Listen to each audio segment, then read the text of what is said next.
Hello everyone, আজকে একটি ক্লের jewellery তৈরি করব। এখানে আমি ফেভিক্যাল ক্লে ব্যবহার করছি। হার্নার ও রেজিনকে সুন্দরভাবে মেখে নিয়ে এবার এখানে একটি রাউন্ড শেপ করে নেব এবং দু সাইড থেকে সুন্দরভাবে একটি কাট করে নেব যাতে একটি অন্যরকম ডিজাইন তৈরি হয়। এবার এখানে একটি সূচালো ঢাকনার সাহায্যে ওপর দিয়ে একটু ডিজাইন করে নেব। এবার বাকি রয়ে যাওয়া ক্লেটি দিয়ে একটি স্বস্তিক চিহ্ন তৈরি করে নেব। পুরো ভিডিওটা দেখো এবং কমেন্ট করে জানাও জুয়েলারিটা কেমন হয়েছে। আর যদি ভালো লেগে থাকে তাহলে সাবস্ক্রাইব করে রাখো আরও নতুন নতুন ভিডিও পাওয়ার জন্যে।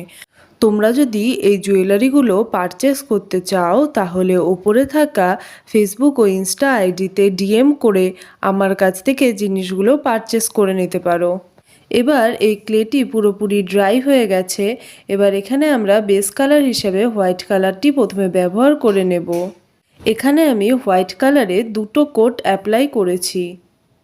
তারপর হোয়াইট কালারটা পুরোপুরি শুকিয়ে গেলে এখানে আমরা স্বস্তিক চিহ্নটিকে রেড কালার করে নেব।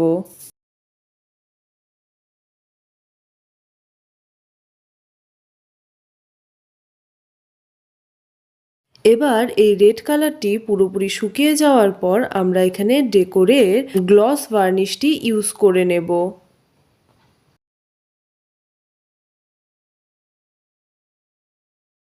তারপর এখানে কিছু সিলভার বলস অ্যাটাচড করে নিয়েছি এবং একটি ডলি সুতো নিয়ে নিয়েছি যেটাকে ফোল্ড করে এটি দিয়ে একটি টার্সেল তৈরি করে নেব।